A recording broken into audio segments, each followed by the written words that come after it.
That fresh produce stand there, that's a beauty. What do you listen to? My favorite murder podcast. Taggart and Torrance podcast. The produce stand. Fucking sexy. It's Thirsty Thursday, and that means we are once again hanging out at the Produce Stand, podcast covering everything in the universe.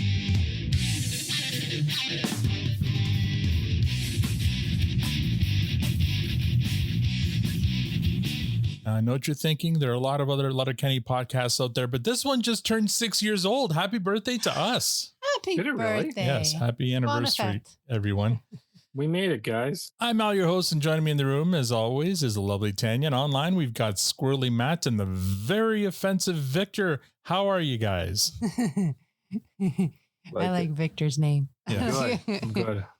All right, let's get I'm just fixing something. Okay, let me know when you're ready, but I'm not going to wait. No, you know. Yeah, don't worry. You'll see when I'm ready. Tonight's lineup is Tanya, Victor, myself, and Matt.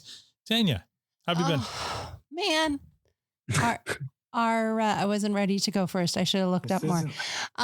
So we have the worst air quality in the world at the moment. And it freaking sucks. Outside, yesterday, was it yesterday? Yeah, yesterday woke up and, the sky was the weirdest color I've ever seen in my life. Ever. Yeah, something out of a post-apocalyptic movie. It was like to the point where I did try to open up the curtains, and then I got so freaked out and sad, I closed everything and turned the lights on so I could just pretend that it was night outside and not have to look at it because it was freaking me out. But yeah, it's pretty gross out there. And, I'm hoping that we have rain in the forecast for like the whole week next week. I think it's supposed to start on Saturday or Sunday. So I'm hoping that relieves some of this air problems. That's been, other than that, it's been a hectic, busy week. We're getting ready for friends to visit, Mm-hmm. and we're going to be on vacation. Oh my God, I'm so excited to be on vacation. I need a mental break. I need to stop and I need to have some fun. And I'm so looking forward to, I don't know what I'm looking forward to most. There's so many great things that is on the list. But yeah, looking forward to that. And yeah, that's about it. I might argue I'm going through a mental break now. But anyway, Victor, how have you been, bud? Oh, I feel like that's directed towards me. Did you say mental breakdown or mental break? Mental break. Oh, okay. Tanya's looking forward to a mental break, and I think I'm having a mental break now. She's taking receipts. So yeah, things are good. I don't know what's going on with Maddie's background though. It's anatomically correct. So yeah, Matt has taken your background and corrected it, improved it. I had a feeling he was going to do that, so I changed mine slightly. So now it's still incorrect. It's still in a McKenna jersey, or is that always up there? The Sky Dome is in the lake in yours, Victor. Yeah, but I've got McKenna's jersey framed instead of forgot how to hit home runs, Guerrero. We don't need to talk about Vladdy. We got Big Oak. Yeah, okay. Hey, we got our pitcher in what I think might be the worst All-Star game of all time. Got the win. So that's fun. You're talking baseball, yeah. Keys, yeah, Keys, like our whatever Keys sees. Oh my God. He pitched one. He pitched one. Yeah, go ahead. I'm just playing spot the difference. I can't concentrate. My brain is split. I'm like, why do you have a bear and not a hippo? I'm like, it's like a kookaburra. What the hell do you have back there? It's my brain is broken. This is so for people who are listening to the audio only version. And you're having, this means nothing. And it's like Toronto Maple Leafs now instead. And I'm like spotting now I'm like, oh yeah, it's broke. I'm just gonna be quiet. Tanya's favorite puzzles are the ones where it's the two images really and she's got a circle. What's I'm different? like, yeah. Yeah. Loyal to the soil, boys. Yeah. Yes. There's about eight. There's about 8 differences between Matt's. I've already found most. Gord on the live stream says that is a waste of Al, but I'm thinking he's meaning AI. So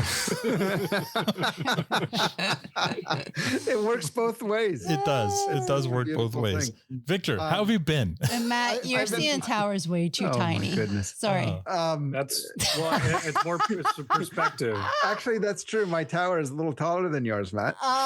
Well, the girth anyway. of the top is bigger on yours, Victor, than You're not than- wrong. It's a little whatever, Tanya. Oh man, I can.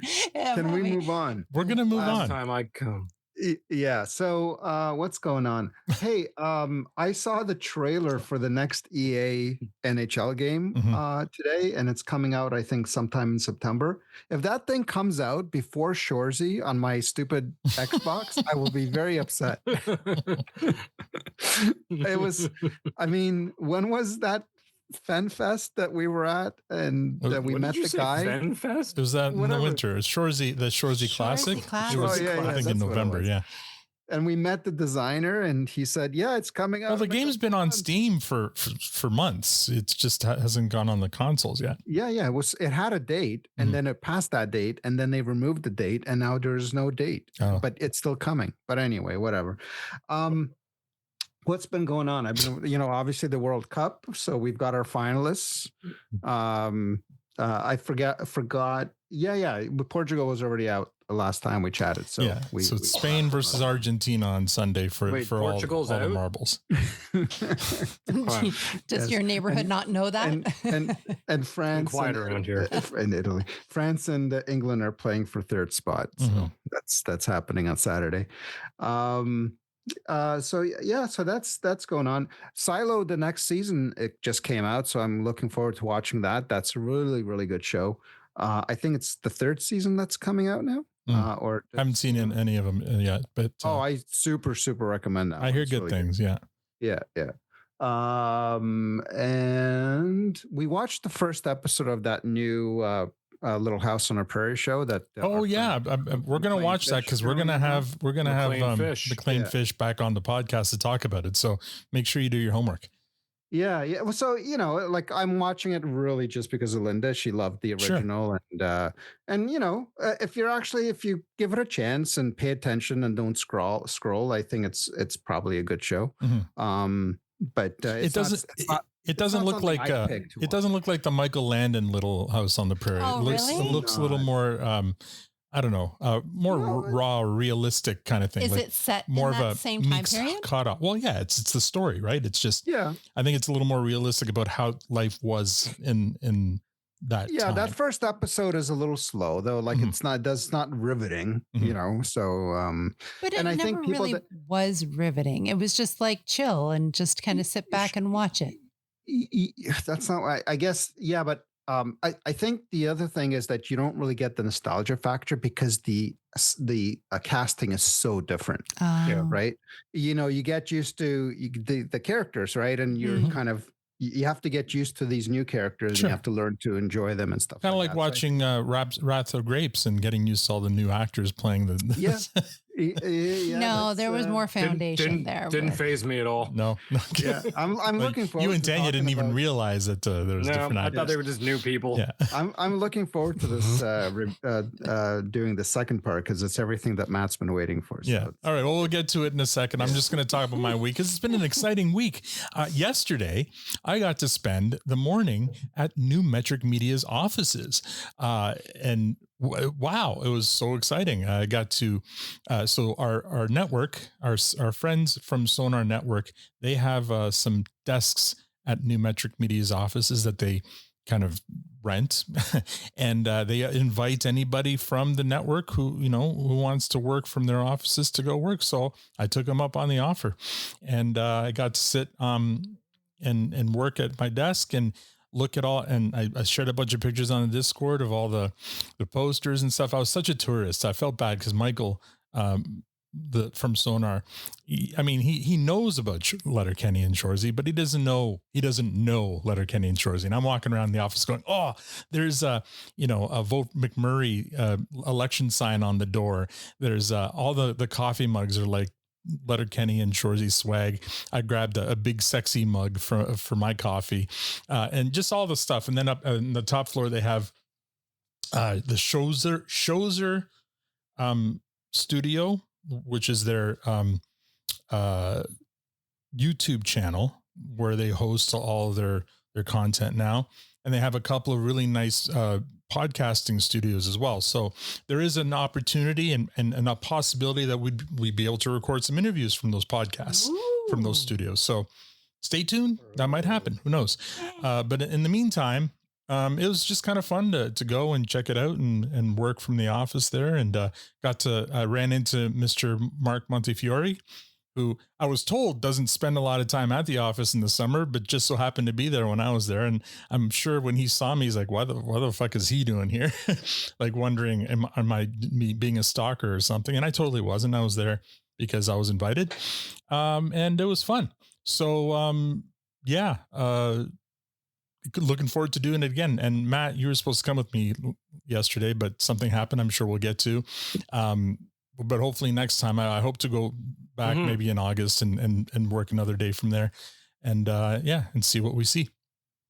Matt, have you been? Oh, and speaking of things to watch, have you guys checked out the I Play Rocky? I know I haven't a chance. I saw it pop up on my feed and I'm like, oh, I'm trailer? already excited. So the actor who plays Sylvester Stallone, basically it's the story of Sylvester Stallone writing the Rocky script. Yeah. And the actor they got playing him, perfection. Yeah. I saw it pop up before I even read anything. I'm like, oh my God, is this what I think it is? Yeah. And it is, and I'm excited. And then just reading all the comments on the YouTube about it is hilarious because it's like, oh, this guy looks like he could, star in I Play Rambo and all, like it's all they're just going on with it. Right. But it looks, I mean, who knows how good it's going to be, but it like the casting at least is on point for it. Matt, how have you been?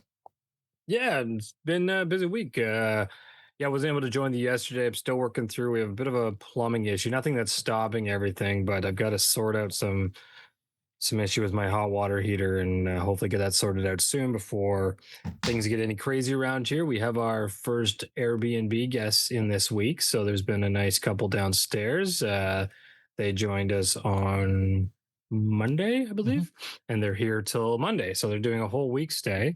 Quiet, been great. No issues so far, at least that we know about. So yeah, that's kind of cool. Just keeping us busy. So I think the most challenging thing is to trying to convince a 6-year-old not to be an asshole and run around the house when there's people right below us. So that's the challenge with having tenants. We had tenants many. Oh, do you remember that? Yeah. Oh my God, that was stressful. Yeah. So we're trying to teach respect, and it's like, and luckily we have my office here where I record and everything. That this is sort of like it's not above anything. So we often come out here. So all week we've been in the mornings. I've been like having my little guy watch TV out here and stuff, just to not be an idiot because he's ADD to the max and just runs around. So anyways, it's going well, and we have a quick turnover on Monday with another guest coming in on Monday afternoon for a couple days. But yeah, the wooden rail Airbnb is up and running, and it's exciting. We're just going to hope that we maintain some tenancy and it works out for us. So that's cool. Kind of cool. And then the other thing, I know I dropped a picture in the Discord. Oh yeah, my big deck energy is about to get bigger, deckier, and more energy. I don't even know how this conversation. We've always talked about extending the deck up to the pool that we have in there, but didn't really take it serious because lumber's expensive and all this. And then we got a random lead the other day on these massive skids or pallets that are 10 feet by 4 feet. In length, and they're perfect for a deck. So it was actually kind of a funny story. So Jen found this guy online, he had like 12 of these things, and he had them listed for $300. So she messaged him and laughed, and she's like, "I'll give you $100." And the guy's like, $140. And then as she's doing this, she finds another post of the literal exact same skid saying free. So she messages that guy and says, "I'm a little confused. I'm negotiating on over here, but you've got them for free." He's like, "Yeah, come get them. They're free." And then as she's saying that on the first conversation, the guy now sends a screenshot of her conversation from the other guy. So they know each other. And it turns out they both work together at this kitchen company. And he's laughing. He's like, well, I guess you get him for free now because I fucked up. And or his buddy fucked up and just cost him some money. Exactly. So it was kind of, when we met them, they were totally nice guys. It was a great experience. They had a good laugh. And all he said is, you know what, here, I'll make a deal. Bring me a 6-pack of Coors and we'll call it a day. Perfect. So we showed up with a trailer, a 6-pack of Coors, and nicest guys in the world. They helped us load up, helped us back in. It was a really tight spot. Were giving us all kinds of information about kitchens if we wanted to buy one. And then out of nowhere, he's like, oh, you want a mirror? Walks away and comes out with, like, I'm talking mint, brand new, fully packaged, imported from Italy mirrors. And he's like, here, take all these. I got like 50 of them. We're just going to be throwing them away anyways. Oh, geez. So we came home with 6 of those, plus a giant stack of skids, and for a 6-pack of beer. So it couldn't go wrong. I feel like your Airbnb is going to have a mirrored theme next. You're just going to like call it the funhouse room. Oh, fuck, man. But yeah, so yeah, exactly. I don't know what we're going to do with them all, but a couple of them are going to go on our wall. Yeah, sell them. And so anyways, I'm building a deck using the skids. I'm not going to overcomplicate it. Just build a little platform and line them up. On our 6-year anniversary, you are basically going back to flipping mirrors and building decks. It's not bicycles, but it's mirrors. Yeah, I haven't evolved much. No, flipping and building. Flipping and building. Yes. All right. Well done. Well, let's get this thing started, shall we? Previously last week on Letterkenny. Last week we began the second mini series with part 1 of the Wrath of Grapes, and this week we finish off part 1 and give our ratings and MVPs. Have you guys done your homework? Tanya, have you done your homework? Yes. Victor, have you done your homework? It is. I've done my homework. Matt, have you done your homework? Hell yeah. Fuck yeah. All right. Well, don't bore us. Get to the chorus. All right. We left off last week after being shown the door in Colorado. Don Cherry found a new home on Hockey Night in Canada. I guess I got to share my screen so I can show all this stuff. One moment here, please.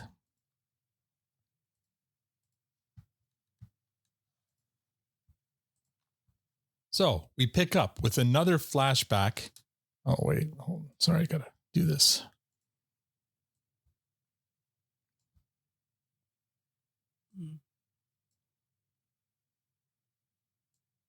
Okay, we pick up with another flashback to Don's junior hockey days in Barrie under Hap Ems. One of Don's teammates named Rick made the mistake of sneaking out with the girl the night before. Hap finds out and immediately makes an example of him. Rick is sent home while the rest of the team gets dressed for the game. Well, everyone except Don, who doesn't dress but ends up in the stands acting as goal judge. At just 16 years old, Don thinks his hockey career was already slipping away. Frustrated, Don tells one of his teammates he's had enough. If Hap isn't going to play him, then he should trade him. His teammate warns him that's a terrible idea. It could end his career before it even begins, but Don marches into Hap's office anyway. My problem is, if you're not going to give me a chance to play, I want to go some other place. And I want to dress and get on the ice and be part of the team. A lot of boys your age would kill for the chance to be in your shoes. You want out? I want to play hockey. I don't care where I go.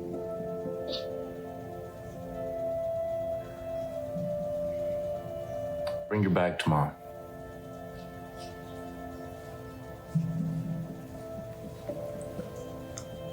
Habs lending me to the Windsor Spitfires for the rest of the season. No, it's great news. The only thing is, I have to quit school. Oh, you can't quit school, Donald. You'd regret that all your life.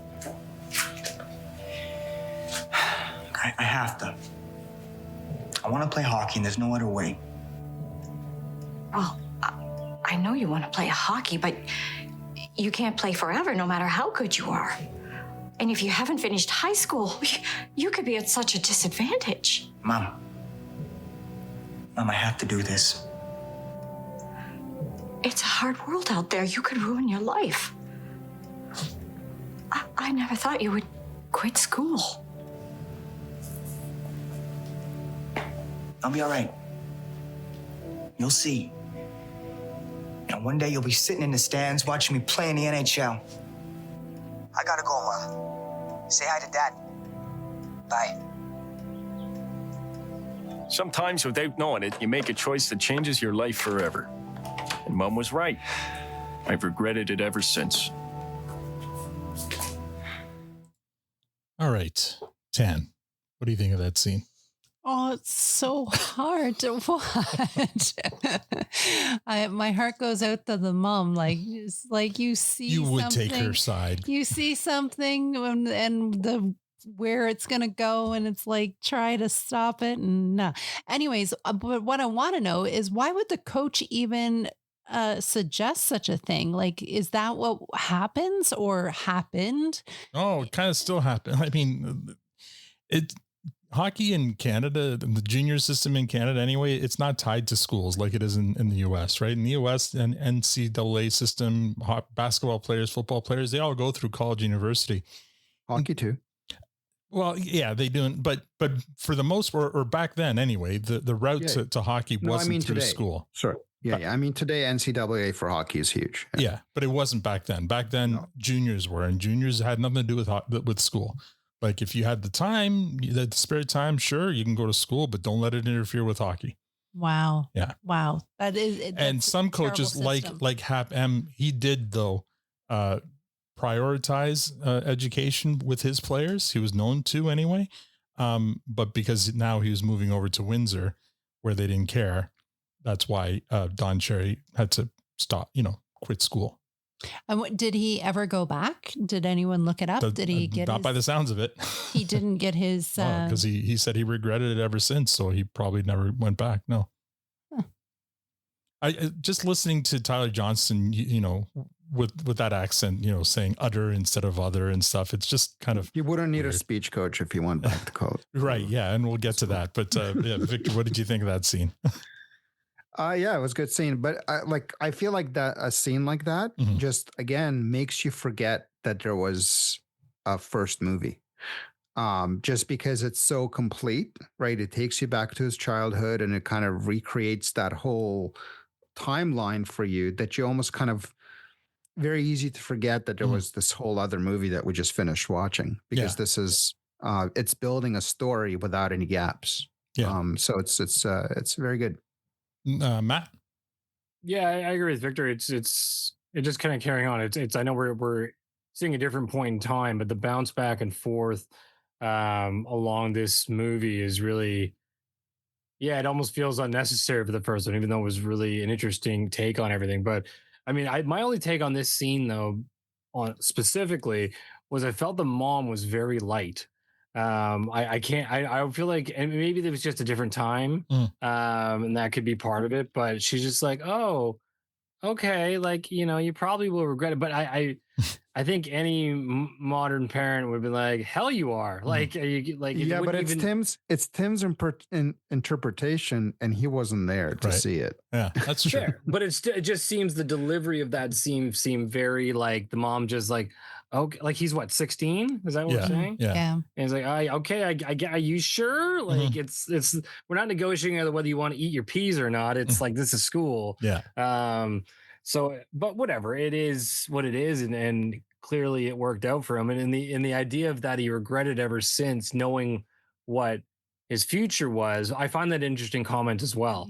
So I'm actually curious if we get Tim on to ask about that specifically on that comment about regretted ever since and what Cherry's take on it and how that fit into that, because we have to start writing those questions down. Right. It clearly led to a lot of things throughout his life making this choice. So where's the regret coming from? I think we see a lot of the regret in the first movie when he was going from job to job and all he could do when he wasn't playing hockey was work construction or work on the railroad and stuff, right? He didn't have any education to do anything other than that, right? Other than that, yeah. But you would have thought there'd been some reference, and I know maybe they made one without knowing they were going to make two or whatever, but I just don't see the connection. All right. We move on. We fast forward back to 1980 and Don's sitting at home waiting for the phone to ring with another coaching opportunity, but nothing's happening. Alan Eagleson, his agent, tells him to be patient. Someone always gets fired before Christmas. But Rose has another idea. If coaching doesn't work out, Hockey Night in Canada wants Don to come on the air as a guest analyst. Don jumps at the opportunity, saying he grew up listening to Foster Hewitt and considers appearing on Hockey Night in Canada a tremendous honor. And he even admits he would have done it for free. We then get a behind-the-scenes look at Don's first day at the studio. Producer Ralph Mellenby introduces him to the crew and explains how television works, which cameras to look at, where to stand. It's immediately obvious Don is completely out of his element. When Wardrobe tries to hand him one of the standard light blue Hockey Night in Canada blazers, Don absolutely hates it. He'd much rather wear one of his own colorful suits. Mellenby gives in to Don, not for the last time. Next comes Don's television debut alongside Dave Hodge. He's nervous and he keeps looking at the wrong camera. Come on, Don. Camera 2, Don. You got to keep talking. I find that with an assistant coach, you lose control of that stuff. You know, it's tough. He's kind of mumbling. He's not finishing his sentences. Okay, 45 seconds to wrap it up. It's not an easy way to coach. Don? And I think you'll find that you burn out. Is that what happened to Joe Crozier? Did he burn out? Well, I don't know what happened to Joe, but I played for him in Rochester, and he's a good coach. But you know, that burnout they talk about, that's a real thing. It happens to guys who coach with emotion like I did in Boston. But, you know, you're living and dying with those players every shift. Okay, 2-1. He's looking at the wrong camera. Camera 1, Don. Don, other Keep camera. it on 2. Two choices, Don. Keep it on 2. Okay, go back to 2. Back to 2. Just stay on 2 the whole time. God. I think you find those guys after 4 or 5 years, you know, they run out of gas like I did. Hey, I didn't get fired from Boston, you know. I did enough. But you know what I never hear about? What's that? Never hear about a GM burning out. Not a one. Just wrap it up. Wrap it up. Did Dad take a shot at all the GMs in the league? Uh-huh. Well, we thank Don Cherry for his thoughts and for joining us this week. Stay with us. There's more to come on Hockey Night in Canada. All right, Tanya, talk about that scene. Rose putting her hand over her eyes and then just Yeah. I love her delivery of that. I love that it would go from in the studio to the sound room and then to the house, and I love the setup for it. It was perfect. Victor? Yeah, I mean, that was so obvious that was going to happen. I loved. There's 2 cameras. There's 2 choices. Yeah. He's always making the wrong one. Yeah. Oh, this is a great setup also for what's coming. But I loved it. Yeah. Watching this scene kind of, and we talked a lot about this watching the first miniseries, and we haven't really discussed it a lot here, but let's bring it back to Letterkenny and the crack and egg scenes, right?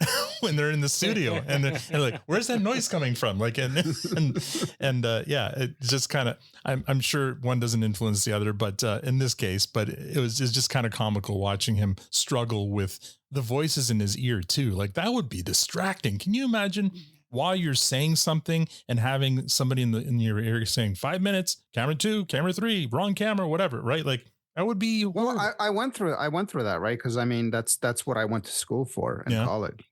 So I had a taste of it in terms of learning how to do all that, being behind the camera, being in the production room and calling the cameras. And you went to school for that too? Yeah. How did I miss all talked that? about this. You were drunk, I think. But so that was that's how I know how hot it is under those lights. Sure. Yeah. But yeah, I mean, it gets really, it gets really, really intense, especially when you're the one that has to be the guy that says which camera to switch to. Yeah, and it's obviously why, like, well into his career, he never has the ear thing again. Well, I mean, we'll see when he loses it. It's always Ron McLean who had to do that, right? He had to direct traffic because Don would refuse to have I would never not be able to do it. Yeah, absolutely not. Actually, next time you guys are over, I'm gonna treat you to something nice. It was actually I can actually post. I can post it on YouTube now. Actually, I just never even thought about it. Tell me it's like footage of you back then. Footage of me doing one of these shows in college. Yes, Is this you on the catwalk? So I did a bit of everything. It was called Strange Brew. It was a music talk show. Okay. God, scared me for a second. And we debuted a music video that I shot and wrote and performed in as well. It was pretty. Okay, you must put that online so we can watch and yes critique. Yeah. I think it was called Making Kundalini or something like that. What? Okay. let's move on before I don't know, before we get canceled. Matt, what did you think of that scene? Oh, this is what I've been waiting for. The moment this scene started, I lit up and was so excited.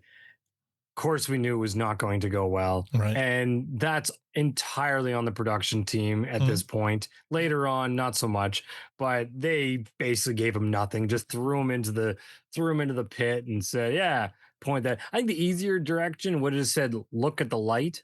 Whatever camera has a light on it, make sure you're looking at the light, like fall like a bug. Yeah. Follow the light. Yeah. Right. That would have been much easier than directing him, because that's a nightmare, especially if you've never dealt with something like that. But watching the awkwardness, I thought this scene paid off in every way it possibly could have. I almost like to believe that they did it raw when they shot it. Like, hey, Kiso, just get up there and we'll just tell you what to do to make it feel like you deliver your lines, and we'll just I know that's not how it went down, but it would have been great if they tried to like live do it and make it awkward. But no, it was everything I hoped for in a first appearance by Don Cherry on a show like this, which instantly got me excited of where this was heading. And obviously Mellenby's like, this is why he's here. And it's great to see what the makings of what would become Coach's Corner. The two shots. Don doesn't get an earpiece. His co-host needs to be the one with the earpiece directing traffic. So that means Don's doing most of the talking,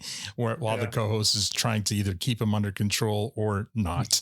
But anyway, all right, move on. Mellenby loves what he sees. The rest of the control room, not so much. As soon as they go off the air, the producer or the director turns to Mellenby and says, "That's your guy." And then he says to everyone else, "I hope everyone's updated their resumes." That guy's like a smart ass. Next scene. Fresh off his first appearance on Hockey Night in Canada, Don is feeling pretty good about himself. The crew, not so much. Backstage, Mellenby tells an executive that Don is exactly what the show needs. He's raw, inexperienced, and a little rough around the edges, but he brings energy. The executive is not so convinced. Fortunately for Don, he's only making $500 an appearance as a freelancer, so there's no long-term commitment. The executive quietly hopes he'll get another coaching offer. Back at home, Don admits he actually enjoys television, but with no coaching offers coming in, he starts making the rounds on the rubber chicken circuit, giving speeches at banquets and service clubs across the country. Rose gives him some advice. Just pretend you're talking to somebody in the bar. Tell them some hockey stories. They don't want to hear the secret of life or anything. And that's exactly what Don does. Flash forward to Saskatchewan, where Don's speaking to a room full of Mennonites, although he doesn't realize it at the time. His stories aren't doing too well with this crowd. In another scene, though, Don's speaking in Northern Ontario to a loud crowd that's ignoring him. So he tells everyone to shut up, which also doesn't go over too well. But gradually he figures it out. Tell hockey stories, read the room, treat everyone like you're sitting around having a couple of pops. And before long, he's killing it. Here we get an example at one of those engagements. A young attendee asked Don why he got fired from Colorado. I'll tell you something that Rose always says to me. She always says, why isn't you with your big mouth? You always got to be the one to say something. And I guess that's it right there. I couldn't keep my mouth shut. Well, that's funny. All those years they trying to shut me up, now they're paying me to talk. How you like that? Doing this stuff taught me how to be quick on my feet. Keep it short and leave them wanting more. Oh, it's a good thing they're paying me to talk, because you know what? The phone never rang with another coaching offer. Guess I'd gotten a reputation for being hard to work with. You believe that? How long you home for? 36 hours. Jeez, you look terrible. Thanks. Look, Tim's done high school now, and I know you like it here and everything, and Tim's got his friends and all that, but it's good to be too much. You want to move back east? The only thing I do is back east. Radio spots and commercials, Hockey Night in Canada. Hey, Johnny Carson's on at 9:30 here. What the hell is that? What do you want to do? Sell the house. Stay at the cottage till we find a place. Where? I don't know, Toronto. Somewhere around there. Do you really think you're going to last on TV? Who knows?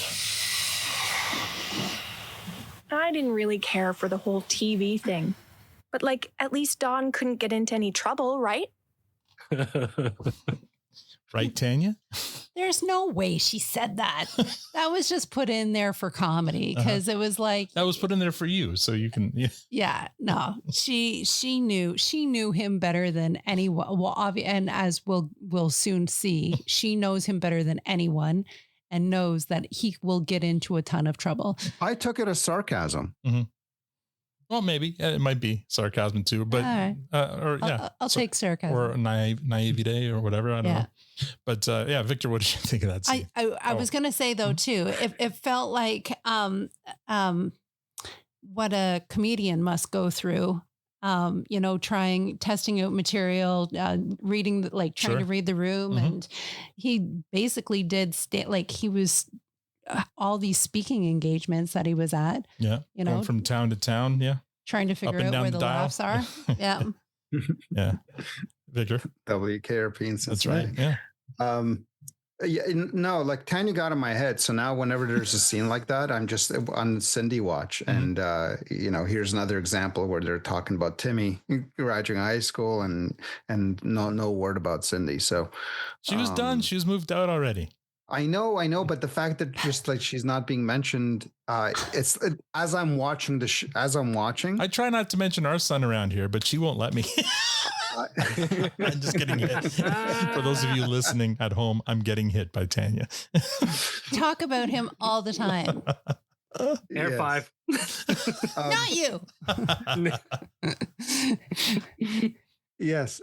You're either happy they're out of the house or you're making jokes about them. So, I mean, they're always they're there, right? They're always there. It's just like she's a ghost at this point. And just as we're watching the scene from scene to scene unfold, when there's, mention of family and kids, it's now becoming a thing where it's now a distraction for me. I'm sorry. So I blame Tanya for it. I wreck things. She's a distraction for sure. Matt, what did you think of those scenes? Yeah, I mean, they're fine. It's just moving the story ahead, trying to make some core decisions in their life. And where to go next. I mean, it's got to be a weird feeling at that time, right? And where he's in between, where do I go next? His coaching has been his thing, felt like that's where he was staying. And now this opportunity that may or may not be something. It's, I think that'd be kind of stressful, but. Well, you go back to the whole schooling conversation because he's not playing anymore. He's not coaching anymore. What is he qualified to do? Talk about hockey, I guess, and if people will pay him to do that. But other than that, he doesn't have many other qualifications or work a jackhammer. Yeah, and it's also interesting. I mean, like in today's world, someone of his caliber, if it was like today and this all just went down, coming off of a big coaching gig of an NHL team, he'd have a bankroll for days behind him to figure out next step. It sounds like he still is making pretty decent money, but not to the caliber. No, and that would be like late 70s, early 80s money, right? Where $150,000 was the highest paying coaching job in the NHL. And how many teams back then? 12. And something like that, something like that, right? So not a lot of. Yeah. You're sitting on maybe a couple years of bankroll to figure shit out. Whereas today you'd be like, do I need to go back to work? Probably not. Do I want to? Yes. Yeah. So there's that. So I don't know. We'll see.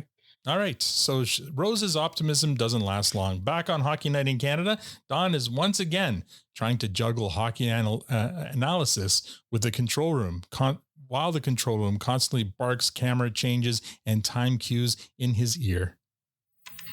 So what does Calgary have to do to get back in this game? What? Camera 2 done. Well, I'll tell you. Just stick with one. They're going to have to stop playing that Pekka, what's his name, because he's as yellow as a duck's foot. You guys start talking about the third period, okay? Anything catch your interest in the third period? Time's running out. Clock is ticking. And they're going to have to start working a lot harder, too, because the guy selling popcorn, he's working up a bigger sweat than any of those guys. 30 seconds. Can Calgary repeat the season that they had last year? Well, 30 seconds, Dom. We're moving to commercial. Well, I tell you, if this guy had stopped yakking in my ear. Oh, crap. Dave, just get us out of here. We were talking about Calgary's chances this year. Think of the players who have been control room. And there are. What do you mean? What's going on? We're having some fun. That's what's going on. I don't know about those guys.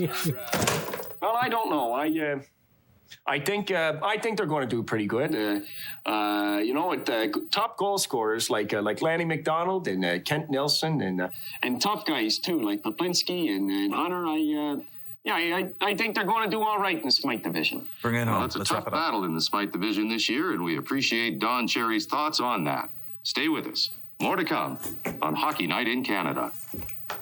Well, I hope Mr. Dress Up is looking for directors.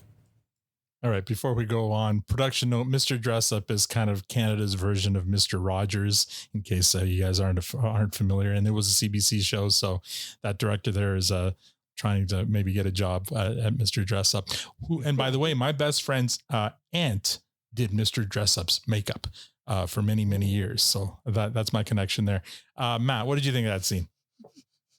Again, I love it. And I love watching Mellenby in this as he's digesting everything going on, right? And obviously it pays off next, but you can see everyone's interpreting what's happening differently, but his vision is there and he's seeing everything from a different point of view, right? Yeah. And where it heads makes complete sense on how he's reacting. Like it's his show. He's like, basically, fuck off and let me do my thing. Put some trust in me, right? Which sometimes... big risk, big reward, and it's hard to get through those early pain points with any game or what's the not game changer, game changer or just disruptor in any industry. Yeah. So that's kind of what they're in right now, and it's fun to watch how it's all coming together. I love watching everyone in the control room panicking, except for Mellenby, who's laughing. He's loving every second of it and laughing and taking the phone calls and saying, what people are enjoying. We're having fun here. Like, what are we doing here? Victor, what did you think? Yeah, I mean, exactly. I mean, he sees that he's got gold there, right?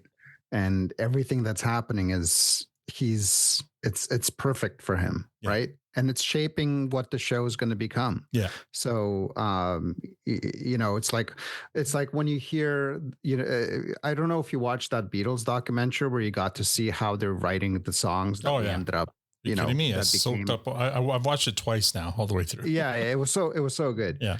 But then when you see those songs as they're before they didn't exist. Yeah, they're coming out of thin air, and you're like, oh my God, you just wrote Lady Madonna right in front of me, right? What the hell? Yeah. This is kind of similar to that, right? Yeah. Where no one's trying to do this. It's just happening. Yeah. It's just happening very, very organically. Yeah. And Mellenby's letting it happen. Because without him, it doesn't happen, right? So it's very cool. Yeah, Ted? I love when he rips the earbud out of it, because I would have had to have done the same in my thing. Ear. Just like, oh my God. And everyone's reaction, everything that's already been said. It was a great scene. It was interesting though how that guy Mellenby, how his response and reaction changed. I don't know if you've listed why we're going to talk about it in a second. And you're like, well, you just laughed and hung up on somebody, and now so he's looking dead serious about why are something. you all of a sudden pissed off? So we're going to see that in a second, but I just want to talk real quick here. Watching this first movie, I'm getting a lot of new respect for Ralph Mellenby. I didn't know a lot about him before. I knew his name and stuff like that, and heard Don Cherry mention him in the past, but had no idea his hand in what, in making Coach's Corner and stuff like that. So if any, depending on how close to the truth this is, it's really impressive that, he had it all as much to do with this as Don Cherry did, right? And we're going to see in this next scene exactly. So what you talk about, Tanya, he's laughing in the first half of that scene, but then he turns dead serious. Something's really bothering him about what Don's doing, and now we're going to learn what it is. After the broadcast in the dressing room with Mellenby and Dave Hodge, Don argues that he can't think with someone constantly talking in his ear. Ralph capitulates. From now on, they'll stick to a single camera. Hodge doesn't seem amused. He leaves the room. Then Ralph gives Don some feedback that likely changes the career trajectory of one Donald S. Cherry. I don't care what camera you look at, but I don't ever want to hear you say, I think, again. You're the coach. You're supposed to know. People expect you to know. Well, what if I don't know? What if I'm wrong? Doesn't matter. Look, I hired you because you're the expert. You're the coach of the year, right? You coach Bobby Orr. You coach Phil Esposito. Yeah, I did. Well, then people don't want to hear what you think. They want to hear what you know. So don't think. No. Got it? Yeah, I got it. Good. You gotta learn to trust your gut. Now, my gut had been telling me to play it safe. Sometimes your gut's wrong. All right. So just right there, you see Mellenby saying, you know, I hired you for a reason. And so what the hell's going on? This isn't the Don Cherry I hired. Victor, what do you think of that scene? I was thinking for those poor English football team fans, because they're probably thinking the same thing about their stupid manager. If only he gave the same speech to his players instead of putting out all those defensive players and playing a defensive game while up by a goal. Well, that was the problem with the English team is they played half a game. They didn't know there was another whole half of a game to play. Well, no, but that second half they were up by a goal and they started playing defensively instead of attacking. Yeah. And so this is the same idea, you know, stop being defensive, stop being scared, and be the man that I hired you to be. And I think that this is actually not him coming down on Cherry. In fact, if anything, he's motivating him. He's being a good leader, and he's trying to get him to get out of his shell and actually step up, right? So I thought this was fantastic. It's great leadership right there. The other thing I liked about this scene is Dave Hodges' reaction to Mellenby saying, all right, we'll just use one camera and stuff like. So I've met Dave Hodge, and actually I've gotten to know Dave Hodge through the Toronto Mike podcast. He appears on Toronto Mike's podcast once a year. The man's a big music fan and he talks music a lot and stuff like that. But he was a sports media icon throughout he started on Hockey Night in Canada, but went on to TSN. He's like a big time guy, but he's also a very serious broadcaster who he doesn't mince his words when he talks about his time with Don Cherry. He wasn't a fan of Don Cherry's lack of stuff like professionalism. Like he hated that Don Cherry wouldn't pronounce people's names properly and stuff like it bothered him. So I'm watching closely this actor who just to see if he's giving any of that in his performance. And in that case, yeah, as soon as Mellenby says, you don't want to switch cameras, no problem. We're going to one camera, and Hodge just walks out like, whatever, you know. I love that little bit, but I think only I'm looking at it because I'm watching for what Hodge's reaction is to all of this. What do you think? Just before I've been watching for that as well. I'm a big Hodge fan as well, and I love the kick out the jams and getting his top 100. There's one episode where he goes down I think a bunch of episodes where he does his top 100 list. Yeah, every year he does it with Toronto Mike, and they're all new songs from that year. Like the man's in his 80s and he still goes out and watches live music and finds new music. I appreciate that about him, and so I was watching for that as well. But I kind of felt from what we got, aside from that one scene that you mentioned, he's pretty much Sideshow Bob in this. Yeah, he is. You're right. It's not about him, and in fact, almost to the point, you don't even see anything so great about Hodge. You don't, because like you mentioned, he's an icon, but you don't get that from this show. That he could be just anybody sitting next to Cherry. Correct. Yeah, and maybe we'll see the contrast when Ron McLean comes in, right? Because Hodge being kind of a very straight individual in terms of like he's a straight man and he pronounces his names properly. He does everything by the book, the way they should be done. Ron McLean is going to come in and give a different personality and compliment Don Cherry in a different way, which Hodge never did, right? Yeah. So that'll be interesting. What do you think, Tim? I love Don's comment where he was saying that he was, being careful. Yeah. And right off the very first scene that we had seen with him in Hockey Night in Canada was him calling out the GMs. The GMs. So if that's him being careful, well, we hear what comes next when he starts unleashing the actual Don. Like yeah. Matt, love the new background. I've been reading everything on your background. Yeah. So I love this scene. And again, I understand Mellenby's frustration. because I think both him and Don are in a very precarious spot right now, right? So Don's in and out, he's not getting coaching gigs because of how he acts, right? He's now being put on TV because of how he acts. However, there's this fine line where he's like, shit, like what can I get away with? What are they okay with? Because you're getting pushback from all angles, from his wife, from the show. The only one who seems to be in his corner is Mellenby. Yeah. And then he lets out a comment like putting lack of confidence in his dialogue. And Mellenby's also thinking, listen, man, I'm putting all my cards on the table here. Like, I'm putting everything on you. And if this fucks up, I'm screwed too, right? Yeah. So it's like, I want this to be success, and I know you can be the person that we need, but you need to give us you.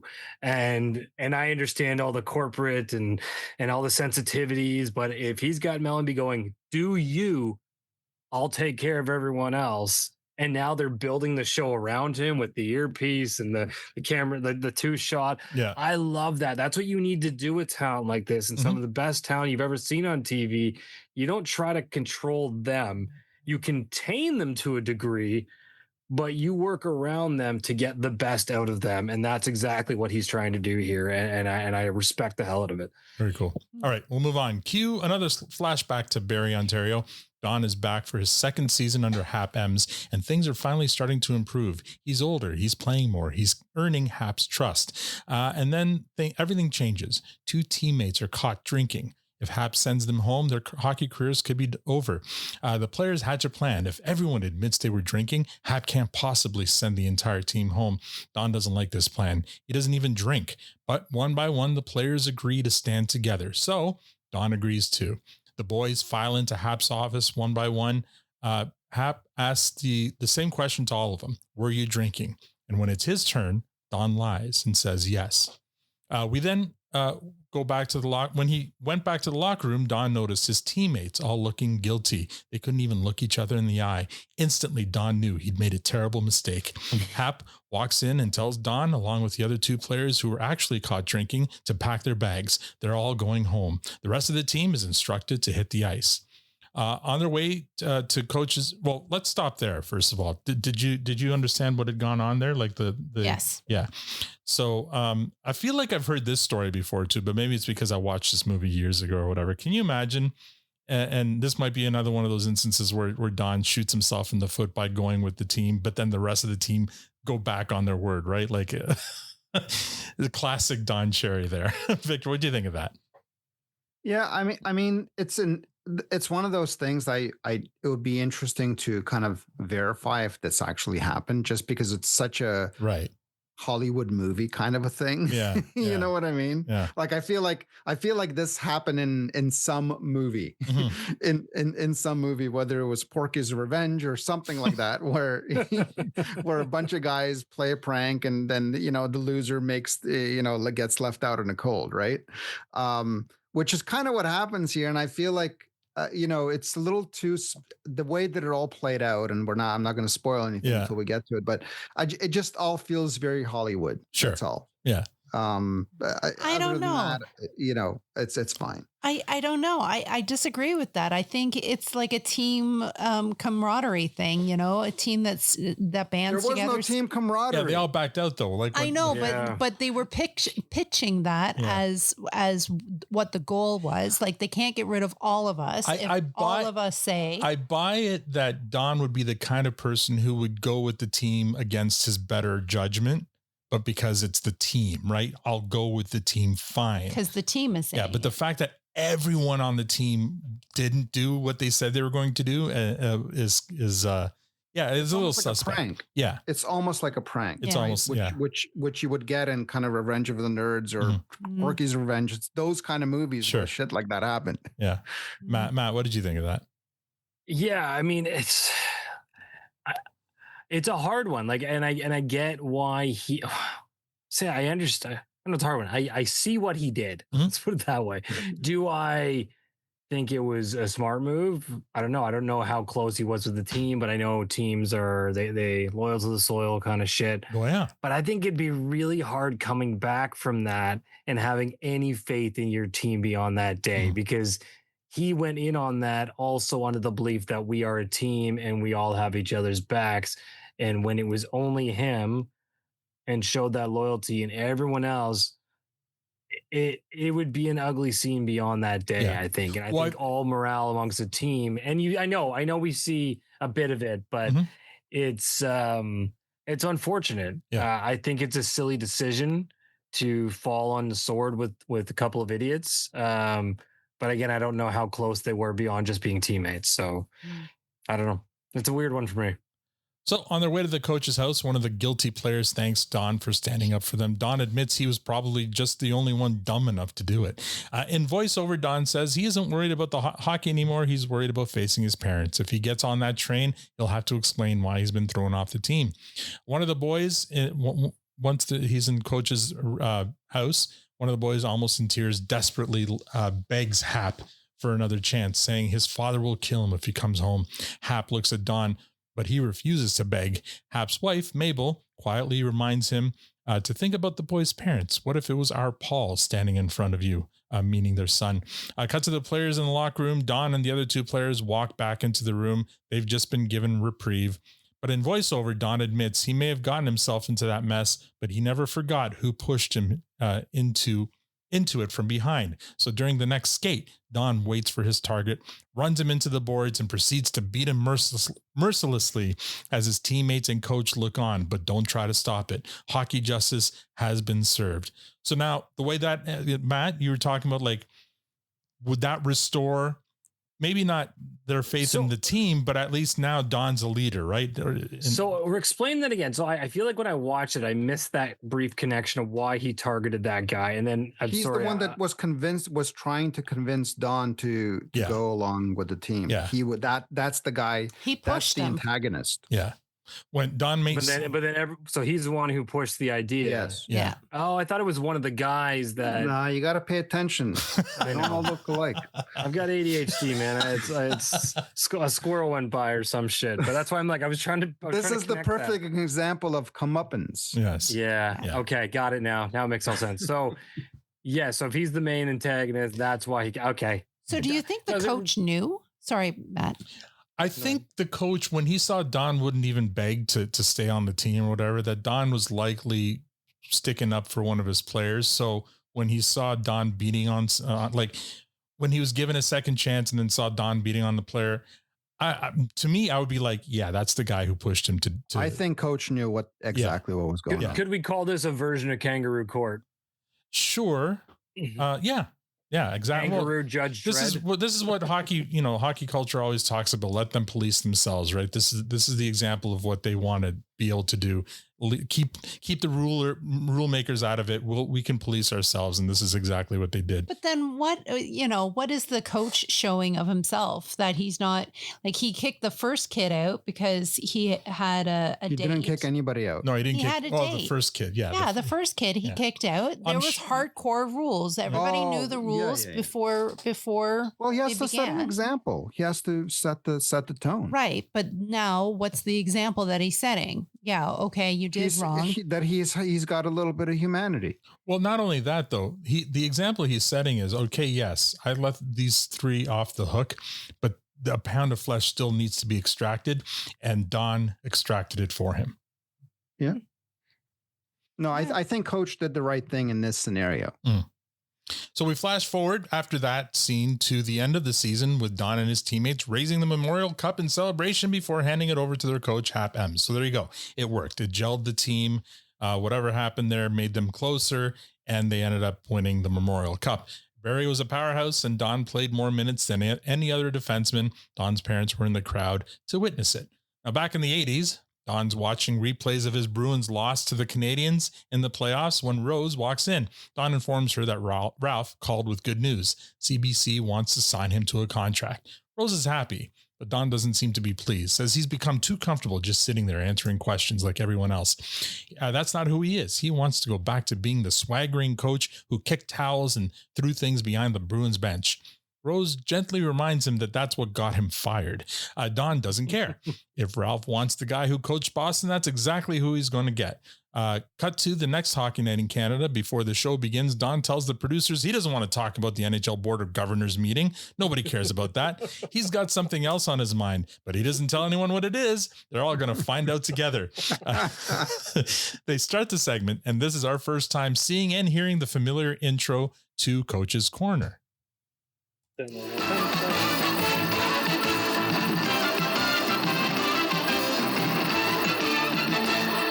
So, the European hockey players that everybody seems to love so much, they get drafted and they come over here on their one-way contracts. Meanwhile, our good Canadian boys are down the AHL working their way up like they should be, except there's no spot for them on the big club now because they got to look after dainty little Hans Christian Andersen or whatever. It's a new player to me. Oh, you know who I'm talking about, Lars Larsenson or whatever. They're stealing jobs from hard-working Canadian boys who have earned the right to play in the NHL. You work your way up in the minors like I did. The world is changing, Don. Okay.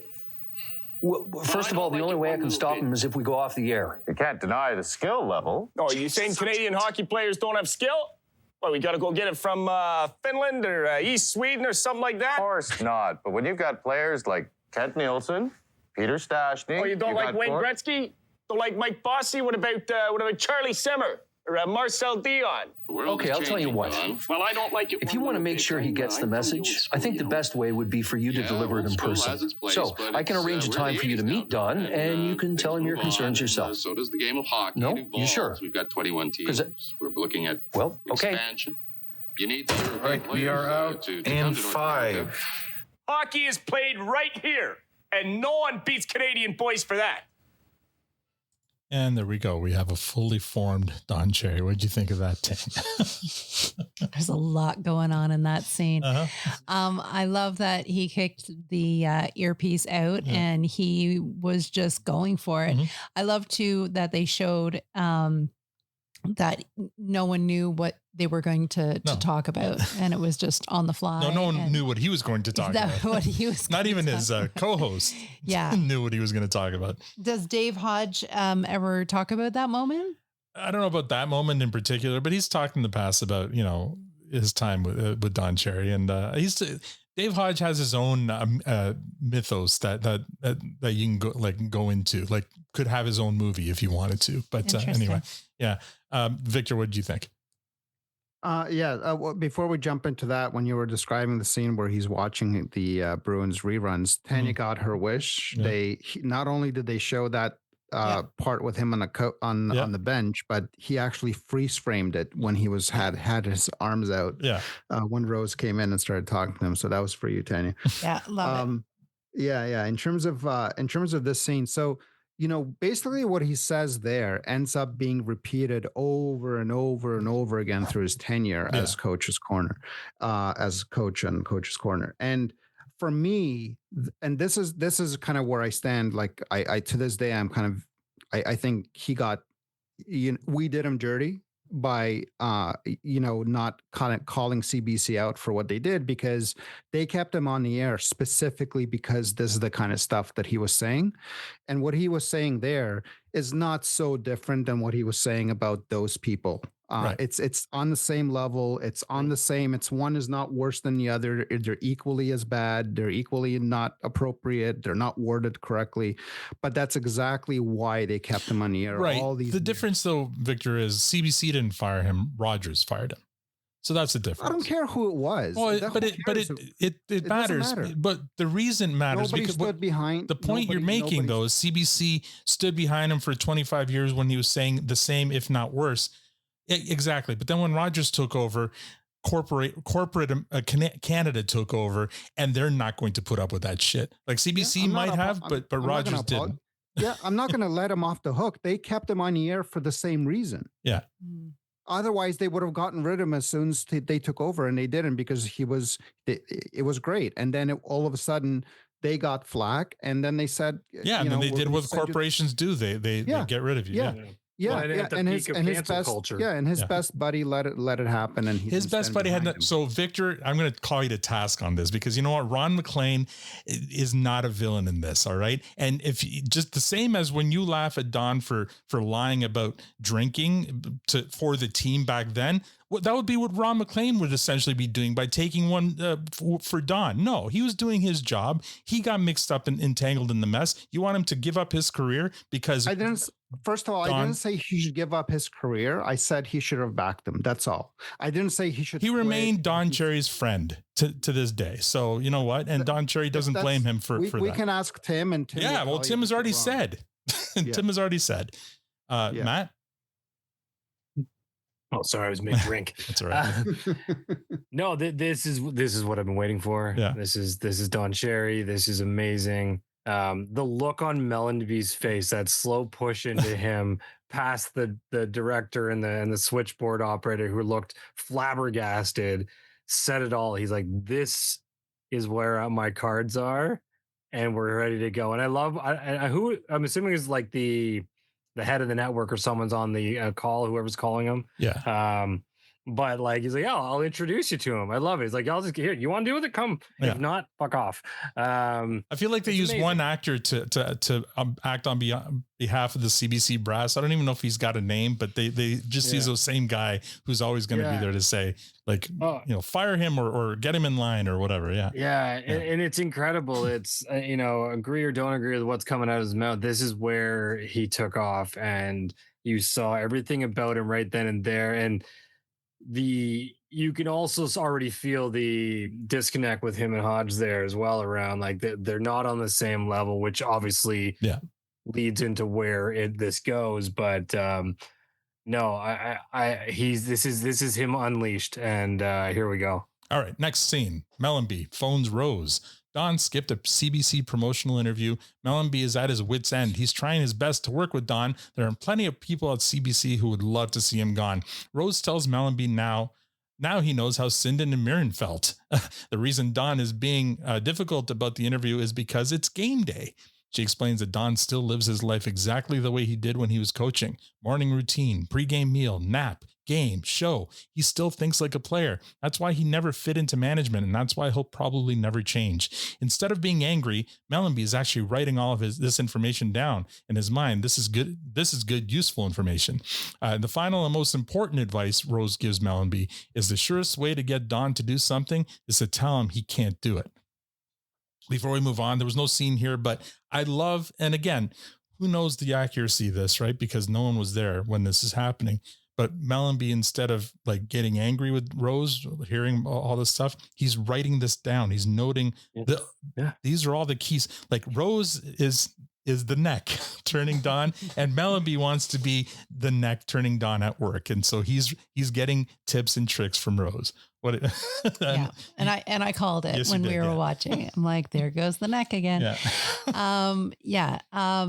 So I don't know what spearheaded all of it. I think I missed that part. Don skipped the CBC. There was some a promotional interview that Don was supposed to be at, and he didn't show up. Oh, and that's what. But it was on game day, and so Rose is trying to explain to Mellenby, don't book him anything on game day. But wait, I don't understand, because isn't Coach's Corner on every game day? Right, but during the game. So the interview was a promotional thing on top of that they wanted him to do, but don't do it on game day. Coach's Corner was only once a week on Saturday. Yeah, game. Like so they wanted him to maybe Saturday morning go on Good Morning Canada or something and do an interview. And he didn't show up, right? And so they've got 6 other days to do this nonsense. Yeah. So wait a second. I thought that there was commentary on the game that there was actually being played that night. Was there not? This is a different day. This is a different day. It's just a separate. No, but what Victor just said, was it pre-recorded and then the tape? Coach's Corner was only ever on Saturday nights. And did it have reflection of the unless game? Unless it was the playoffs, actually. And they would talk about that game that night. Yeah. They would. Yeah. But usually the first period. Yeah. The first period of the game. Sure. Yes. Right. Okay. I'm up today. Matt. But they would also talk about other stories that happened that week or whatever. Right. I do recall watching it. Yes. Matt, what did you think of? This was my favorite scene in the entire episode Oh, yeah? show or whatever. Oh my God, this made me happy. As they sort of illustrated some of the things, like where they did the cut, as she's describing, you know, then he gets up, he's got his like fur coat on and he's walking blue. Like he's a man of routine. And that's all she's trying to say. She's like, you want him to do his thing. You need to work around his madness, right? He's a madman and she knows it and she loves him for it. But I love that she's giving him the tools because I think she also knows his success is our success as a family. And this is the guy curious. Well, I'm going to help him as well. So it serves both parties in this situation. And again, exactly what I said earlier, they're building the show around him, which for someone of that personality level, there's no choice. If you want him, that's what you have to do. Yeah. Victor? Yeah, again, you know, if it happened this way, I think this might be one of the most important points in Don Cherry's post-coach career, right? Because she basically gives him the insider information. And he uses, based on, again, how the story unfolds, he uses this information to really give him the superpowers, right? Like, you know, basically like leave the guy alone. Here's how it's going to happen going forward. Really all based on all this kind of golden information that she bestows upon him. I think this is very, very pivotal. Yeah. One more thing. This kind of reminds you of like, you know, like when you hear about these divas or whatever in movies, superstars who are like, oh, when I arrive at my trailer, it's got to be 22 degrees and only red M&Ms. Like without him saying it, Rose is saying it on his behalf so that Melanie can like create that atmosphere that is perfect. She's giving him the rider, the cherry rider. Yeah. Make sure you have steak and peas for lunch and exactly. You're filling the bowl for him. There you go. All right. Next scene. Sure enough, the CBC brass decide it's time to quote unquote help Don. That's right. To help Don. Just before the game, one of Stanley Cup final network executive hands him a pronunciation guide. Apparently, Don has been saying players' names incorrectly all season. Don can't believe they're bringing this up now on the biggest broadcast of the year. Ralph walks in, finds out what's happening, and quickly shuts the whole thing down. It's game day. Do not talk to my talent on game day. Now, cut to Coach's Corner that night. Now, it seems to me like everybody's got to have 3 or 4 Swedes on their team nowadays. Vancouver's got him. Toronto's got him. Winnipeg's got him. Now, Calgary, they got their Swede out there. Right? Oh, same thing. What's his name? Pekka, what?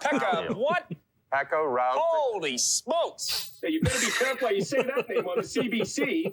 They got that other Swede skating around out there like he's got eggs in his pockets. He's trying not to break them. It's amazing how he can avoid all those bodies. It's the ice volleys out there. Like the nutcracker on ice. They thought that didn't come through town till Christmas. You gotta get him to lay off the Europeans. The papers are killing us on this. And it's relentless every week. Our numbers are up.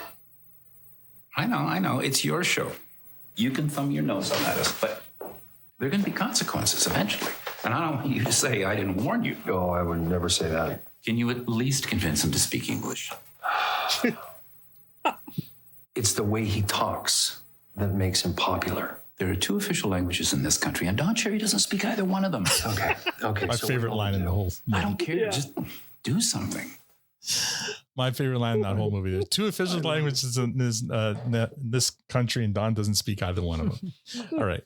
So after that, the next scene, we cut to Don in a boardroom. Wait, you want to talk about that? That's right. Yeah, you're right. Victor, go ahead. I think it's important to mention the actor who delivered your favorite line. Yeah, he played Erica's father on Being Erica. Oh, all right. So that the pseudo rabbi.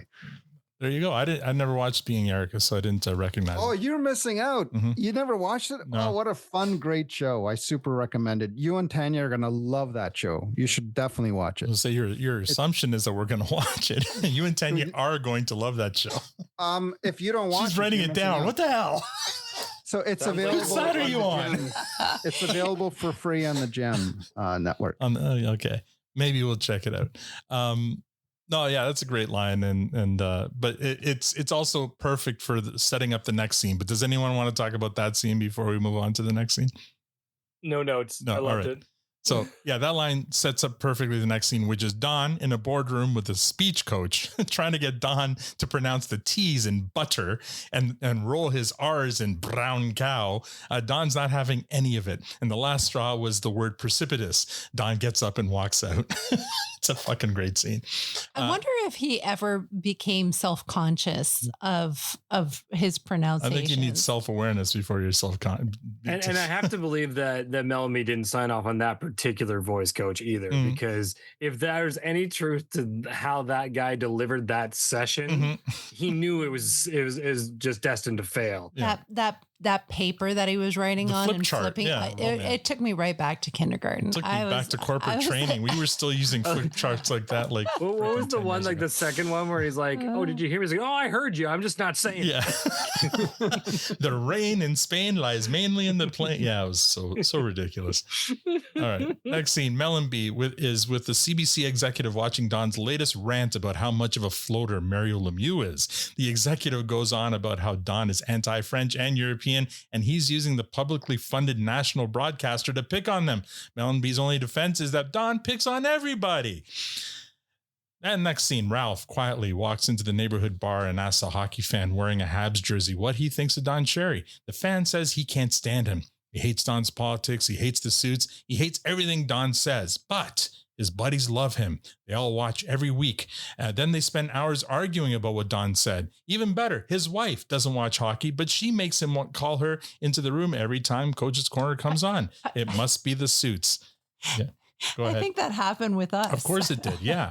You and your friends would never watch hockey, but as soon as Coach's Corner came on, I'd be crocheting blankets. Yeah. That was my crocheting time. Anyway, after that, Ralph smiles. His mission is accomplished. Don Cherry means ratings. Next scene.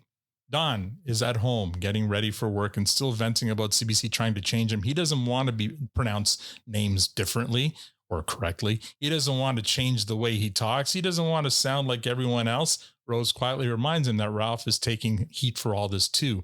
And this gives Don some pause. Next scene.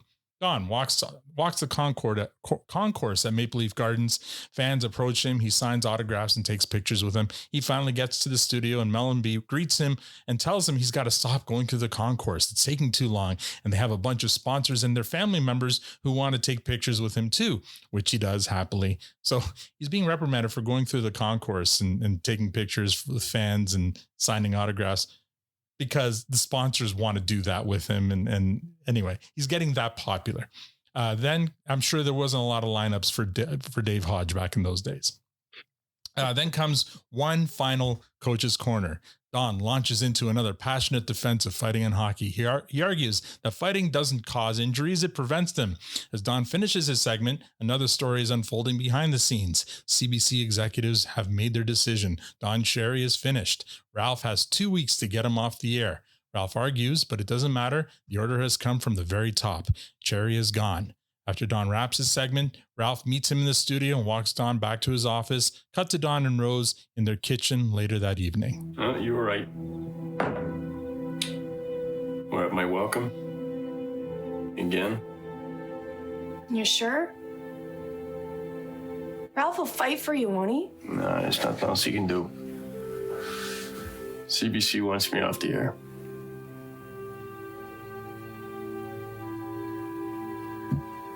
Now what?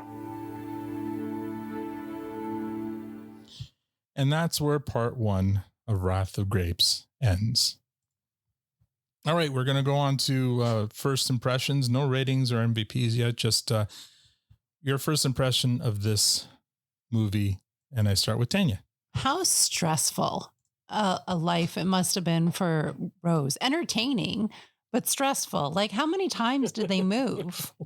16, 17 times. Oh my gosh. Last count. I can't even imagine. It would be, I bet you his numbers for how many times he's moved and military personnel moving from place to place would be around the same. Like yeah, it would be, yeah, probably. Going from that. I think that's any hockey player, coach, that kind of lifestyle. Does that still happen? Oh yeah, of course. Where they get traded as much that? Maybe not as much as Don Cherry, but some people, yeah. That's a lot of moves. Holy. Yeah, I love all the scenes with Rose in it. I think she makes things super entertaining. I love um, the arc that Dawn's going through, and looking forward to seeing what comes next, because he's apparently going to get canceled, but we know that he doesn't. So how did that happen? Mhm. Yeah, what turns around? Yeah, Sorry, really quickly. 53 times. they moved 53 times. No way. 53 times. Don Cherry often said he and his first wife, Rose, moved 53 times during their 16-year minor league hockey career. 16 That's years. Ridiculous. 53 I mean, it's times. also from Don Cherry, so I don't know if that's an I think he forgot to carry the decimal point. Wow. Oh man. Oh. I mean, that's a lot. I mean, some moves were probably maybe from apartment to apartment or whatever, but it doesn't matter. It's still, yeah. Holy, that's a lot. Yeah, Victor, what were your first impressions of this installment of this movie? Yeah, I think this was fantastic. This is this is the story that we were hoping to see, right? It was interesting to see the story about him as a player and then as a coach. And I think that's an important movie just for that. For the people that only know him as Coach's Corner, I think that first movie really, dives deep into that part of his life. But this is the fun stuff, right? This is what we came here to see. And we're getting it. And obviously this is a bit of a cliffhanger because this isn't obviously not the end. It's, if anything, it's almost kind of like the beginning. So it'll be interesting to see how he gets out of this mess that he's in. And we'll find that out early in the next movie. But it was also, I don't know if you watched the video ends and then gives you the clips of them. Yeah, but I don't want to get into it because I don't want to. No, let's not talk about it. Yeah. But boy, how fun those clips were, especially kind of the clips of him and McLean. Yeah. That was, I can't wait to get into that. Yeah. But this is a great start to this 2-part movie. Yeah, I think the first half of this was, I was kind of like, maybe because of the actor changes or something. I wasn't getting into it as much as the first miniseries. But the second half of this, definitely, like when things started moving, because I guess the first part of his career was explained in the first miniseries and only touched upon in this, and they fast forwarded through the Colorado year, which is probably the least interesting part of his career. Colorado, right? Boston was definitely the meat of his coaching. Joey's taking a lot of offense to what you're saying right now. Well, I mean, they obviously loved Colorado so much they stayed there as long as they could until they couldn't anymore, right?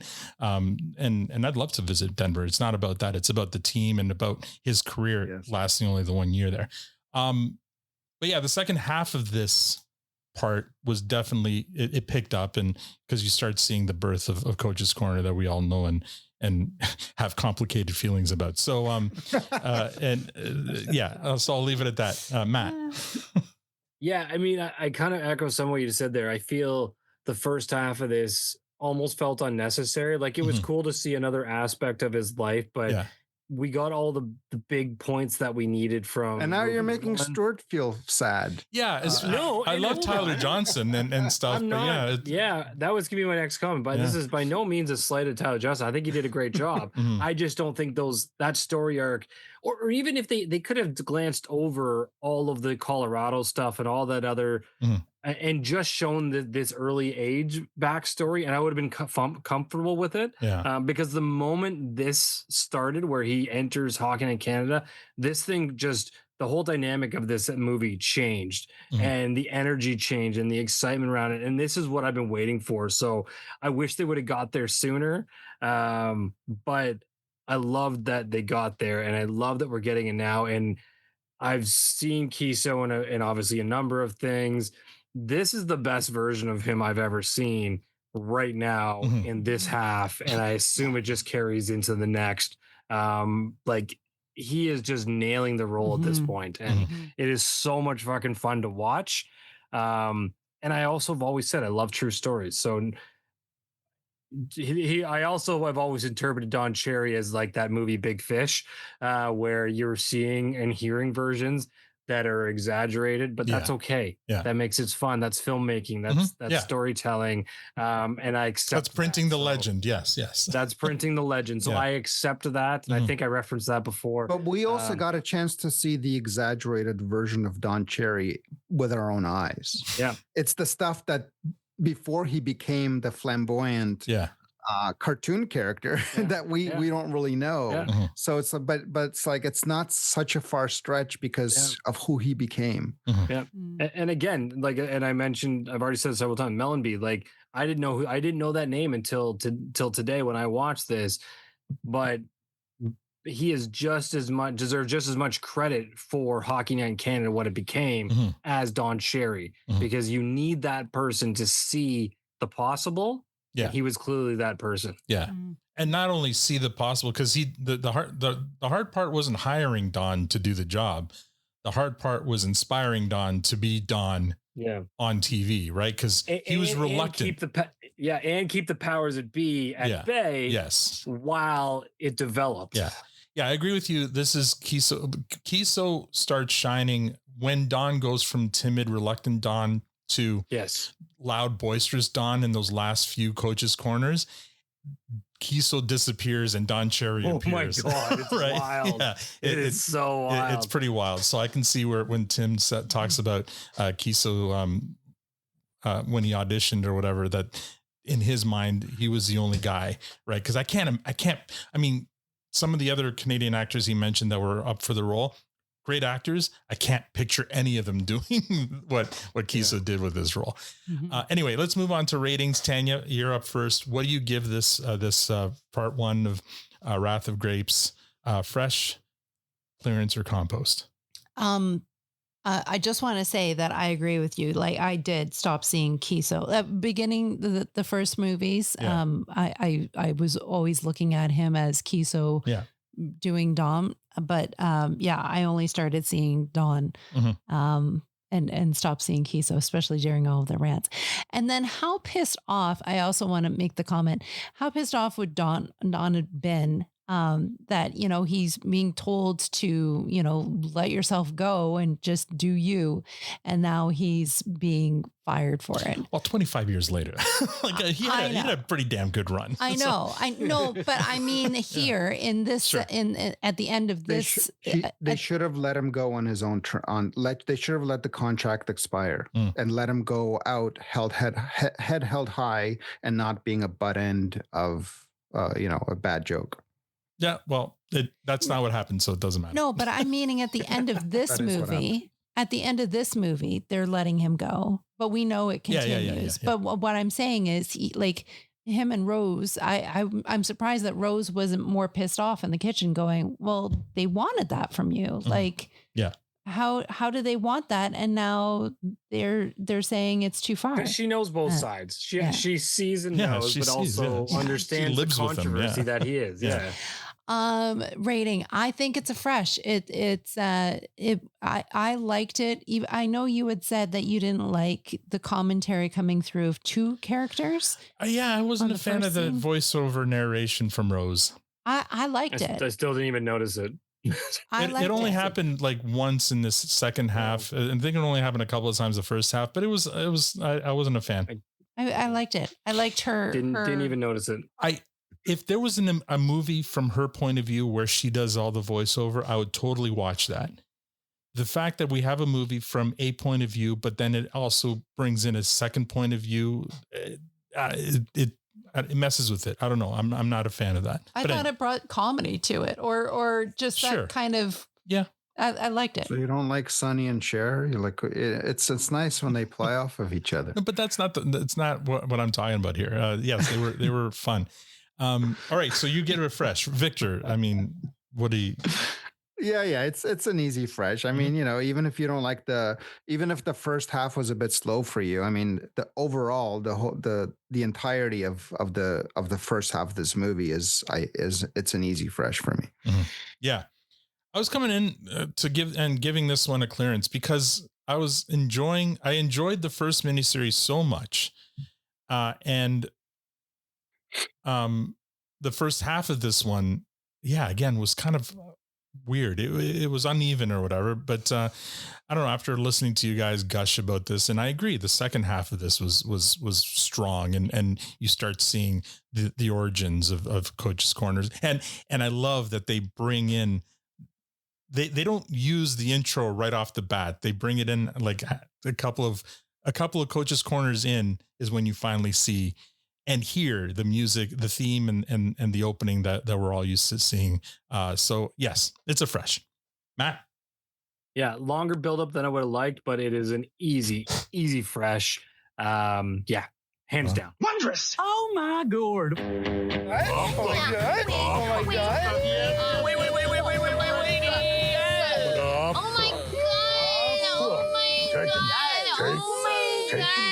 I regret nothing. It's hard to believe that first Wondrous is who played the young Don Cherry in this movie. It's completely different. Awesome says Al hates third person omniscient narratives. If that's what it's called, that's what it is. It's just kind of, yeah. Anyway, all right. So we move on to MVPs. Tanya, who is your MVP for this? It's the scene with Rose and Tim Mellenby. Oh, that's it. Okay. On the phone, yeah. On the phone, and her giving the play-by-play of who Don is, and like how he can work with him, and him taking all the notes. I love that scene. So you're giving it to the scene. Okay, yeah. That's cool. I like that. Victor, about you? Who's your MVP? Oh, easy. Harold Cotton. Explain yourself. I can't believe Harold Cotton, played by John Ted Wynn, the actor, who I believe also played the doctor in Keep Your Head Up, Kid, of the Hershey Bears. Okay, why him? Why is he your MVP? He was the speech coach. That was my favorite. That was my favorite scene in the entire movie. Oh my god! Oh my god! And he delivered his lines perfectly. I'm mad at you on this one. He delivered them. Are you talking about the guy that said the rain in Spain lies mainly in Spain? Yes, of course. Harold Cotton. That was the doctor. That wasn't the doctor. Yeah, he played the doctor in the Hershey team. Oh, not the doctor who said that Tim was dying, and not that doctor. No. For the hockey team. He's the same doctor from the hospital. All right. I'll have to take your word for it. It's a ridiculous pick, but whatever. I'm going with Mellenby. I'm going with Mellenby in this because I love his reactions in the control room when everyone else is cringing or shaking their heads or bashing their heads against the tables. He's laughing as his ass off. He sees what's happening, and he sees, he's the visionary behind this. And I've a newfound respect for Ralph Mellenby and his hand in creating Coach's Corner. Matt, who's your MVP? Yeah, Ralph Mellenby. No notes. Oh yeah, you nailed it. Yeah, I fell in love with him in this. Like, this is incredible. Nice. All right. Wow. I didn't think that was going to be that quick. I have no listener comments or real news for this week. So, Matt, did you want to do the shout outs? I would absolutely like to do that to our Patreon group. Well, ladies and gentlemen, welcome back to the Produce Stand Podcast Patreon starting lineup. Oh boy. 37 absolute beauties on the roster, all earning top line minutes. Let's meet tonight's squad. Leading us off with the international squad is Jack, Jez, Justin, and Dennis. Crossing oceans just to be here. Commitment like that deserves a tap of the stick. International game strong, boys. Now, skating in the Northeast Division. Josh, PJ, Adrian, Jeff, Mike, Aaron, Noah, Paddle, and Charlie. Hard-nosed group. They'll finish every check, clear the front of the net, and still have enough left on the tank to chirp you on the way to the bench. Leading next is the Southeast Division with Casey, Jen, Ryan, Casey, Catherine, and Teresa. Plenty of swagger in this room. They don't need to tell you they're good. They'll let the scoreboard do the talking. Making their way over the boards from the Midwest Division is Chad, Liz, Dennis, Dave, Sarah, and Tobias. Reliable as sunrise, punch the clock, put in the work, and somehow still make it look easy. Coaches love this group. Next, introducing the Western Division is awesome Joey, Nick, Jason, and Robbie. A little grit, a little chaos, and just enough unpredictability to keep everybody honest. You don't want to see this group coming over the boards in the third period. And now, tonight's wild card. That's it, the wild card division. Scott, listed as being from parts unknown. We've checked Google Maps, Apple Maps, MapQuest. Heck, we've even asked Canada Post. Nobody knows where Scott's from. If you do, don't tell us. Some mysteries are better left unsolved. And finally, bringing it home, the Canadian call-ups. Matt, Miriam, Gord, Michelle, Cassie, and Jay. Salt of the Earth crew, homegrown talent, keeping the barn full and the lights on. And there you have it, 37 absolute beauties making this podcast possible every single week. Whether you're around the corner, across the country, across the ocean, or apparently from parts unknown, thank you for your support, your generosity, and for being part of the Produce Stand podcast family. Now, let's drop the puck. Wow. Well done. Look at you putting in the work. That's amazing. Thanks so much, bud. I can do it. Amazing. I can contribute. Well done. All right, let's move on to final comments. And Tanya, you're up first. Final comments. This was great. I'm looking forward to seeing what happens to Dawn next and how. So there's one other movie. One final movie. We'll do it in 2 parts. Yes. Got you. Looking forward to seeing what Victor's MVP will be next. I'm looking out for the unusual to see if I can guess. Looking forward to our week off, and not that I'm looking forward to missing you beautiful faces, but hopefully we will see you this next weekend. Yeah, in person. Face to face, in person. Yeah. All right, Victor. Yeah, I can't remember if we talked about this in the opening comments, but I think today we in Toronto were ranked as the lowest air quality city in the world. Major city in the world. Yeah, and so I'm hoping for that to improve by tomorrow. And so that's kind of, the main thing that I'm hoping for. And then once our air quality gets good enough to go outside, I'm hoping that we get to see some fun community folks in person, and without putting our lives on the line.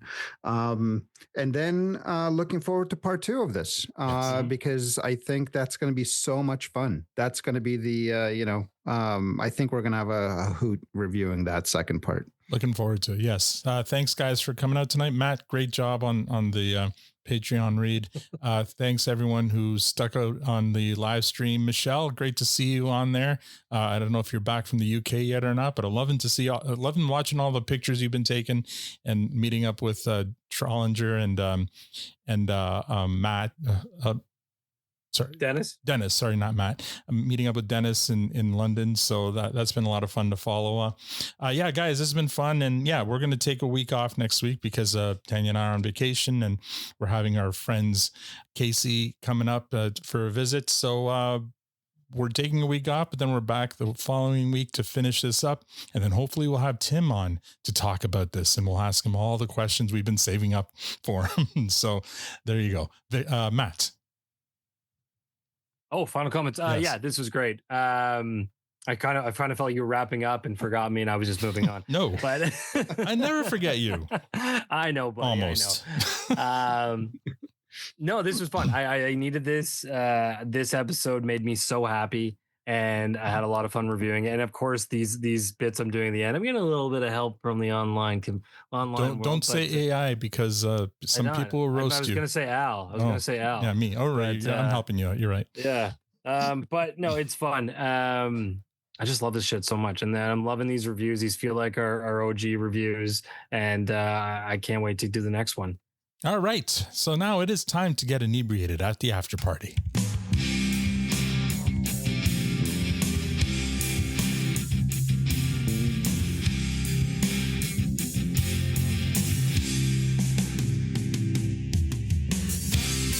That's all we have for this episode. Next week, we're off for some much-needed time off, but we'll be back the week after with the first half of part 2 of Wrath of Grapes, so make sure you do your homework. Until then, if you'd like to support the podcast, become a patron. You'll get a shout-out on the show. Matt will write something or have some AI write it for him. Exclusive bonus content, early access to interviews, and your own ad-free podcast feed. Another great way to support us is by telling a friend about the podcast or leaving us a review. And don't forget to follow us on Facebook, Instagram, and Blue Sky at ProtoStampPod. Shout out as always to our Bud Ian Service from the live stream and our friends at Sonar Network. Our intro and outro themes are by Poise for the Worm. You can find them on all music streaming platforms. Thanks for joining us. Now we're headed to the after party. On behalf of Tanya, Victor, Matt, and myself, thank you for listening and have a great week.